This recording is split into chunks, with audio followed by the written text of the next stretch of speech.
I'm so excited to see what you all have achieved in the last few years. Your growth has been incredible, and I'm grateful for all of your hard work and sacrifice. A lot of that growth has been brought about by new people coming into the business to take advantage of our generous marketing plan and effective product line. So I thought I would take just a moment of your time to share with you a little bit about where forever came from and where forever is going. I've heard people describe this as our culture, but I think it's simply who we are. Several decades ago, I was an executive for a real estate development company called Del Webb. And at that time, there was a lot of excitement about a new business concept. And like many of my colleagues and friends, I went along to a business opportunity meeting and listened to a presentation about multi-level marketing. I immediately fell in love with the concept that people would be motivated to help each other and be able to make a living doing so.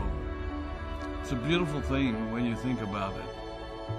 Although I was enjoying my career, I didn't think that I was contributing as much as I wanted, or as much as I could, to improve the well-being of the people around me. Inspired by the concept of people helping one another, I set out to write a marketing plan that is almost identical to the one that we use today. As I developed it, I had two goals. One was to pay the highest bonuses possible and still be able to run a company effectively.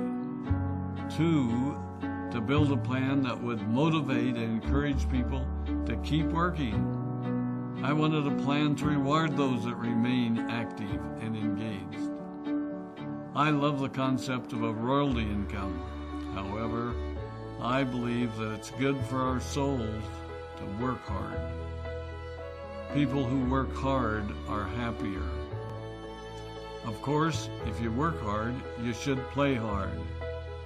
And that was one of my motivational factors in starting Forever Resorts. It was to give people the opportunity to spend time with their loved ones and experience the wonder of nature. Next time we're together, maybe I can tell you more about my passion for our resorts, our rare animals, and spectacular natural resources. So, with the marketing plan prepared, I needed to find a product. And we searched around and looked at different opportunities. I was passionate about finding something that was effective, consumable, and that we knew would not be a fad. During my search, I met a group of doctors who had developed a method of stabilizing aloe vera. They convinced me of its efficacy, and we began testing the product, and were amazed by the results. We were in business.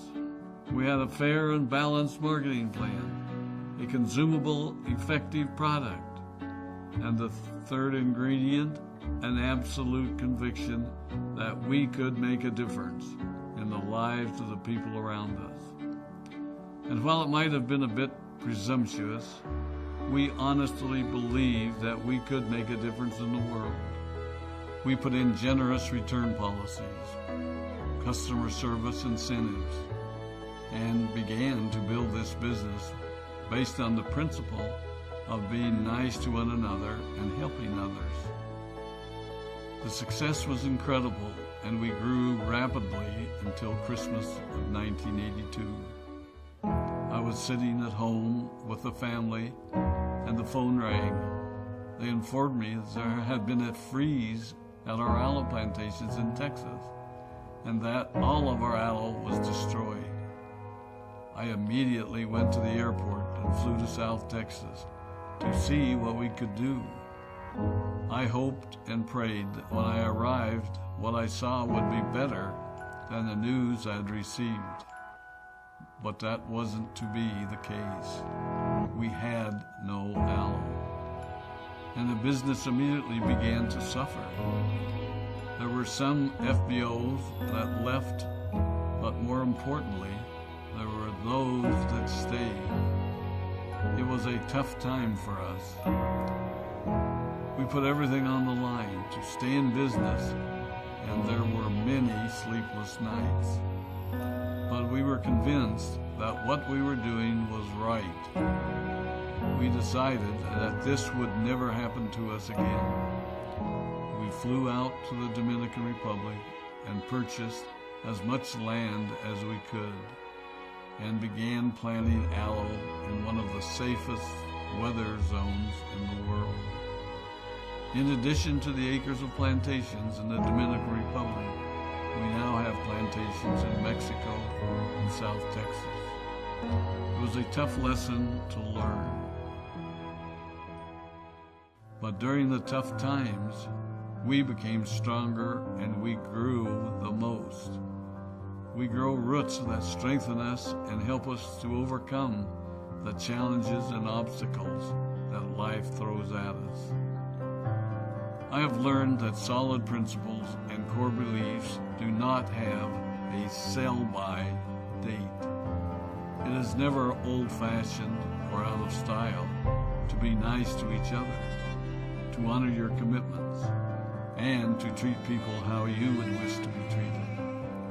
I recognize that many of you might not have heard about our beginnings, as you are new in the company.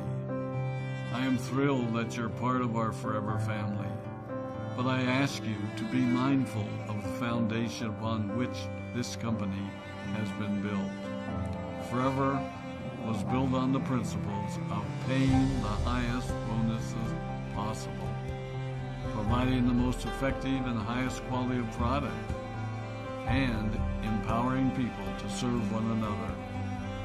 There are no shortcuts to success in our business. Of course, the speed at which we reach certain levels may vary, but the fundamental principles remain unchanged and will remain unchanged as we continue our journey over the next 4 decades and longer. There will be times when a pathway will open up to you that will tempt you to take a shortcut, to buy a little more product than you may need, to make a purchase in someone else's name, or other ways in which we are tempted to give up what we want most for what we want now. Never forget that you're a part of something special, a business that has been built upon taking the road less traveled. It may not be as fast and as shiny as you might want it to be, but take it from me, the road less traveled is more rich, more wonderful, more fulfilling, and more lasting than you can ever imagine. We love you, we appreciate you, we are proud of you. My name is Rex Maughan, and I